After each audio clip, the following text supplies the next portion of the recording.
శ్రీ రామానుజాచార్యులు వారి ప్రధాన శిష్యుడైన కూర్మత్ ఆళ్వార్ జన్మించిన అతి పుణ్యపావనమైన స్థలం ఇది. ఈ కూర్మత్ ఆళ్వార్ వారు సాక్షాత్తు శ్రీ మహావిష్ణువు వారి అంశతో జన్మించారు.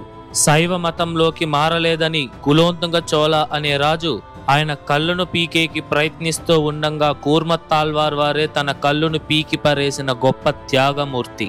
ఈ ఆలయాన్ని పల్లవ రాజులు నిర్మించగా చోళ మరియు విజయనగర రాజులు ఎంతగానో అభివృద్ధి చేశారు. హాయ్ హలో నమస్తే, వెల్కమ్ టు అవర్ ఛానల్ ఆలయ యాత్ర. ఈరోజు నేను మీ ముందరకి ఒక అద్భుతమైన వైష్ణవ ఆలయంతో అయితే వచ్చేసానమాట. ఇంతకీ ఏంటి ఈ ఆలయం అంటే శ్రీ ఆదికేశవ పెరుమాళ్ ఆలయం. ఈ ఆలయాన్ని కూర్మత్ ఆళ్వార్ ఆలయం అని కూడా పిలుస్తారనమాట. ఇంతకీ ఆలయం ఎక్కడుందంటే తమిళనాడులోని కాంచీపురం నుండి 11 కిలోమీటర్ల దూరంలో ఉన్న కూరం అనే ఒక అందమైన గ్రామంలో అయితే ఉంటుందన్నమాట. మనం కాంచీపురం నుండి అరకోణం వెళ్లే బస్సుల మార్గాల ద్వారా మనం ఈ ఆలయానికి అయితే చేరుకోవచ్చు. ఈ ఆలయం తాలూకా లొకేషన్ కూడా నేను మీకు డిస్క్రిప్షన్ లో ఇచ్చుంటాను, చెక్ చేయండి. వీడియోని లైక్ చేసి స్టార్ట్ చేయండి. మన ఛానల్ ఎవరైనా సబ్స్క్రైబ్ చేసుకోకుండా ఉంటే సబ్స్క్రైబ్ చేసుకోండి. రండి ఇప్పుడు మనం ఆలయం వద్దకు అయితే వెళ్దాం. ముందుగా ఈ ఆలయం యొక్క టైమింగ్స్ విషయానికి వస్తే ఈ ఆలయం ప్రతిరోజు ఉదయం 6 నుండి మధ్యాహ్నం 12 గంటల వరకు, తిరిగి సాయంత్రం 4 నుండి రాత్రి 8 గంటల వరకు భక్తులకి అందుబాటులో ఉంటుంది. ఇప్పుడు మనం ఈ ఆలయం లోపలికి వెళ్లి కూర్మత్ ఆళ్వార్ వారి పూర్తి చరిత్రను తెలుసుకుందాం.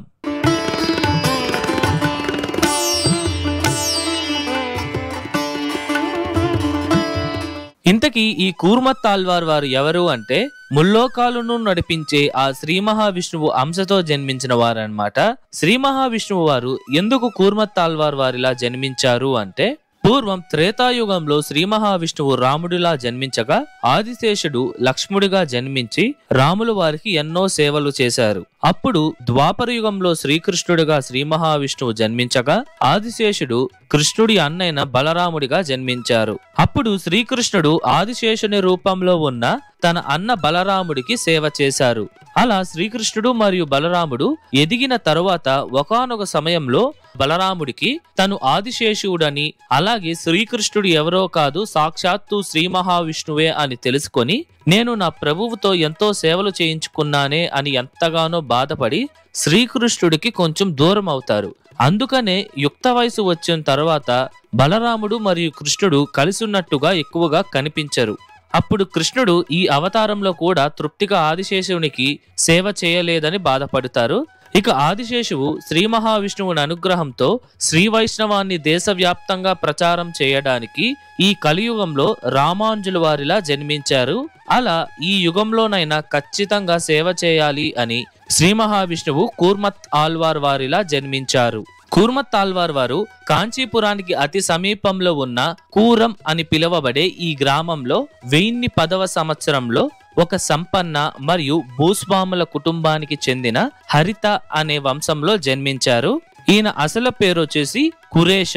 అది కాలక్రమేణా కూర్మత్ ఆళ్వార్ గా మారింది. ఈయన చిన్న వయసులోనే ఆండాళ్ వారిని వివాహం చేసుకున్నారు. వీరికి 2 పిల్లలైతే ఉన్నారు. అందులో మొదటి కొడుకు పేరు పరాశర భట్టర్, రెండో ఆయన పేరు వేదవ్యాస భట్టర్. ఈ కూర్మత్ ఆళ్వార్ మరియు అతని భార్య అయిన ఆండాళ్ వారు ప్రతిరోజు కంచిలోని వరదరాజ స్వామి వారి ఆలయానికి వెళ్లి స్వామి వారిని పూజించేవారు. ఇక ఆ సమయంలోనే రామానుజుల వారి గురించి అందరికీ తెలియడం మొదలయ్యింది. కాంచీపురంలోని అనేక మంది ప్రజలు రామానుజుల వారి ఉపన్యాసాన్ని వినడానికి వెళ్లడం ప్రారంభించారు. అప్పుడే కూర్మత్ ఆళ్వార్ వారు కూడా రామానుజుల వారి దగ్గరికి రోజు వెళ్లి ఆయనతో కలవడం జరిగేది. అలాగే రామానుజుల వారికి కూర్మత్ ఆళ్వార్ శిష్యుడయ్యారు. ఇలా వారిద్దరి మధ్య ఒక దృఢమైన అనుబంధం ఏర్పడింది. మరియు శ్రీ రామానుజుల వారితో కలిసి కూర్మత్ ఆళ్వార్ వారు కూడా వేద గ్రంథాలను చదివేవారు. ఇంతలో కొన్ని కారణాల వల్ల శ్రీ రామానుజుల వారు శ్రీరంగానికి వెళ్లారు. దాంతో వీళ్ళిద్దరి మధ్య స్నేహం తాత్కాలికంగా ముగిసింది. ఇక చేసేదేమీ లేక కూర్మత్ ఆళ్వార్ తిరిగి తన రోజువారి ప్రక్రియను చేసుకునేవారు. ఆయన దినచర్య ఏమిటంటే వరదరాజ స్వామి వారిని దర్శించుకోవడం, పేదవాళ్లకు భోజనం పెట్టడం, ఇలా ఈయన ప్రతిరోజు చేసేవారన్నమాట. అలా ఒకసారి పేదవాళ్లకు భోజనాలు పెట్టడం పూర్తయిన తరువాత తన ఇంటి తలుపును మూస్తారు. ఈ తలుపు మూయడంలో ఏముంది అని అంటారా? ఈ తలుపు పూర్తిగా ఇత్తడితో చేయబడింది. ఆయన ఆ తలుపును మూసేటప్పుడు ఒక పెద్ద శబ్దం వచ్చేదన్నమాట. వరదరాజస్వామి వారి ఆలయంలోని పెరుందేవి తాయారుగా పూజలు అందుకుంటున్న లక్ష్మీదేవి అమ్మవారికి ఆ శబ్దం వినిపించింది.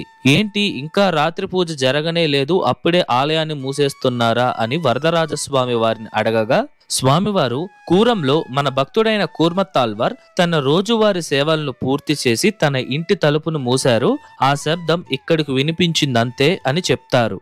ఇలా స్వామివారు మరియు అమ్మవారు మాట్లాడుకున్న మాటలను విన్న తిరుకచ్చి నంబివారు కూర్మత్తాల్వార్ వారి దగ్గరకు వెళ్లి, ఇలా స్వామివారు నువ్వు చేసే దానాల గురించి మరియు సేవల గురించి అమ్మవారితో చెప్పారు, నువ్వు ఒకసారి వచ్చి స్వామివారిని దర్శించుకో అని చెప్పి ఆయన అక్కడి నుండి వెళ్లిపోతారు. ఈ మాటలు విన్న కూర్మత్తాల్వార్ ఆనందించకుండా ఎంతగానో బాధపడతారు. ఆయన ఎందుకు బాధపడ్డారు అంటే, స్వామివారు తను చేసే దానాల వల్ల తనను ఒక డబ్బున్న వ్యక్తిగా గుర్తించారు, కానీ స్వామివారిపై నాకు ఉన్న భక్తిని మరియు ప్రేమను గుర్తించలేదు ఎందుకు అని బాధపడతారు. అంతేకాకుండా తన తలుపు శబ్దం వలన స్వామివారికి అమ్మవారికి ఇబ్బంది పెట్టానే అని మరింత విపరీతంగా బాధపడ్డారు. అప్పుడు వెంటనే కూర్మత్తాల్వార్ ధనం కన్నా భగవంతుని భక్తి నాకు ప్రధానం అని నిర్ణయించుకొని తను రోజు చేసే దానాలను, తన ధనాన్ని వేరే వ్యక్తికి అప్పగించి తన భార్య ఆండాల్ వారితో సహా ఈ కూరం నుండి వెళ్లిపోయి తన స్నేహితుడు మరియు గురువైన శ్రీ రామానుజుల వారు ఉన్న శ్రీరంగానికైతే చేరుకుంటారు. కూర్మత్తాల్వార్ వారి రాకకు రామానుజుల వారు కూడా ఎంతగానో ఆనందిస్తారు. ఇక ఇక్కడ నుండి రామానుజుల వారు మరియు కూర్మత్తాల్వార్ వారు శ్రీవైష్ణవాన్ని ప్రచారం చేయడం మరియు ఉపన్యాసాలు ఇవ్వడంతో పాటు మరి ఎన్నో విషయాలైతే జరిగాయి. ఈ సమయంలోనే కూర్మత్తాల్వార్ వారి జీవితంలో 2 ముఖ్యమైన సంఘటనలు అయితే జరిగాయి.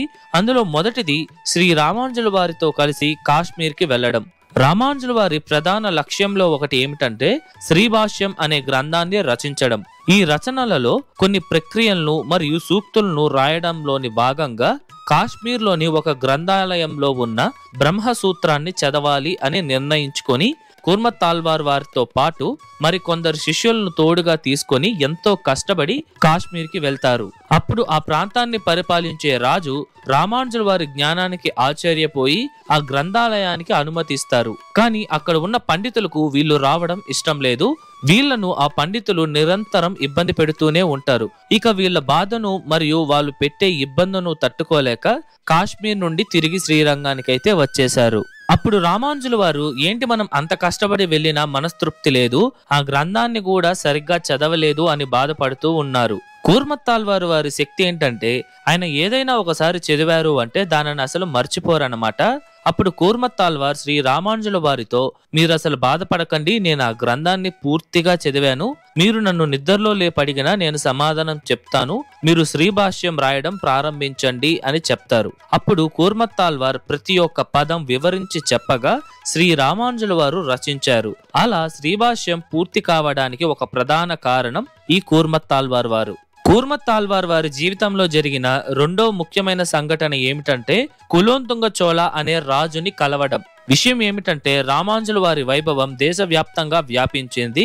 దాంతో కొంతమందికి రామానుజుల వారు శత్రువు అవుతారు. కరెక్ట్ గా ఈ కాల పరిమితిలోనే దక్షిణ భారతదేశాన్ని 2వ కులోత్తుంగ చోళ అనే చోళరాజు పరిపాలించేవారు. ఈ రాజు ఒక శివభక్తుడు. ఈయన వైష్ణవులందరినీ బలవంతంగా శైవంలోకి మార్చేవారు.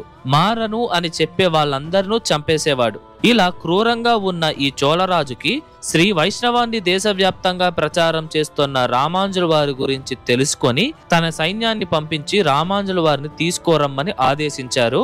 ఇంతలో ఈ విషయం తెలుసుకున్న కూర్మత్తాల్వార్ రామానుజుల వారు ఇక్కడ ఉంటే ప్రమాదం అని గమనించి రామానుజుల వారిని సురక్షితమైన ప్రదేశానికి తరలించారు. అప్పుడు కూర్మత్తాల్వార్ శ్రీ రామానుజుల వారిలా వేషం మార్చుకొని ఆ చోళరాజు వద్దకైతే వెళ్తారు. కూర్మత్తాల్వార్తో పాటు మహాపూర్ణులు కూడా ఉంటారనమాట. ఇంకా అక్కడికి వెళ్ళిన తర్వాత ఆ చోళరాజుకి మరియు వీళ్ళిద్దరికి శైవం గురించి వైష్ణవం గురించి కొన్ని వాదోపవేదాలైతే జరిగాయి. ఆ వాదనలో కూర్మత్తాల్వార్ మరియు మహాపూర్ణుల వారే గెలిచారు. ఇది ఆ కులోత్తుంగ చోళకి అస్సలు నచ్చలేదు. వాళ్ళిద్దరిని బలవంతంగా వైష్ణవం నుండి శైవంలోకి మార్చేందుకు ప్రయత్నిస్తూ ఉన్నారు. ఇంతలో ఒక సైనికుడు వచ్చి ఈయన రామాంజుల వారు కాదు, ఆయన వేషంలో వచ్చిన కూర్మత్తాల్వార్ అని చెప్పగా ఆ రాజుకు విపరీతమైన కోపం వచ్చి ఆ సైనికులతో కూర్మత్తాల్వార్ మరియు మహాపూర్ణుల వారి కళ్ళును పీకించమని ఆదేశించారు. అప్పుడు కూర్మత్తాల్వార్ ఆ రాజుతో నీలాంటి నీచుణ్ణి చూసిన ఈ కళ్ళును నేనే పీకేస్తాను అని చెప్పి తన కళ్ళను తానే పీకి ఆ చోళరాజుపై విసిరేశారు. ఇంతలో ఆ సైనికులు కూడా మహాపూర్ణుల వారి కళ్ళును తొలగించారు. ఇలా జరిగిన తర్వాత ఆ రాజు కోట నుండి కూర్మత్తాల్వార్ మరియు మహాపూర్ణులు బయటికి వచ్చి తిరిగి శ్రీరంగానికి వెళుతూ ఉంటారు. అప్పటికే మహాపూర్ణుల వారి వయసు 105 సంవత్సరాలు. ఆయన ఆ నొప్పిని మరియు ఆ బాధను తట్టుకోలేక దారిలోనే మరణించారు. ఈ సంఘటనంతా రామాంజుల వారికి తెలియకుండా చూసుకున్నారు. ఈ సమయంలోనే రామాంజుల వారు శ్రీరంగాన్ని విడిచి కర్ణాటకలోని మేల్కోటైలో దాదాపు 12 సంవత్సరాల పాటు శ్రీ వైష్ణవాన్ని ప్రచారం చేసి ఇక మేల్కోటను విడిచిపెట్టి తిరిగి శ్రీరంగానికైతే వచ్చేస్తారు. ఈ విషయం తెలుసుకున్న కూర్మత్తాల్వార్ తన శిష్యుల సహాయంతో శ్రీ రామాంజుల వారిని కలుస్తారు. కూర్మత్తాల్వార్ వారిని ఆ స్థితిలో చూసిన రామాంజుల వారు ఎంతగానో బాధపడి నువ్వు కంచి వరదరాజ స్వామి వారి వద్దకు వెళ్లి స్వామివారిని ప్రార్థించు, నీకు తిరిగి నీ కళ్ళు వస్తాయి అని చెప్పగా కూర్మత్తాల్వార్ వారు వెళ్లి వరదరాజ స్వామి వారిని ప్రార్థించగానే తన కళ్ళు తిరిగి వచ్చాయని అయితే చెప్తారు. ఇలా కూర్మత్తాల్వార్ తన చివరి కాలంలో వరదరాజ స్వామి వారిని సేవిస్తూ స్వామివారి పాదాల వద్దే తుది శ్వాసను విడిచారు. మీరు గమనించవలసిన విషయం ఏమిటంటే సాక్షాత్తు శ్రీ మహావిష్ణువు కూర్మత్తాల్వార్ వారి రూపంలో వచ్చిన స్వామివారి జీవితం అంత సాఫీగా జరగలేదు. ఎన్నో ఎత్తుపల్లాలను చూసి ఆఖరికి స్వామివారు తన కళ్ళను కూడా పోగొట్టుకున్నారు. మరియు స్వామివారు వచ్చిన లక్ష్యం అనగా ఆదిశేషునికి సేవ చేయాలి అనే రుణాన్ని కూడా తీర్చుకున్నారు. ఇదే ఈ కూర్మత్తాల్వార్ వారి జీవిత చరిత్ర. ఇదే ఆ మహాత్ముడు పుట్టిన అతి పుణ్యపావనమైన ప్రదేశం.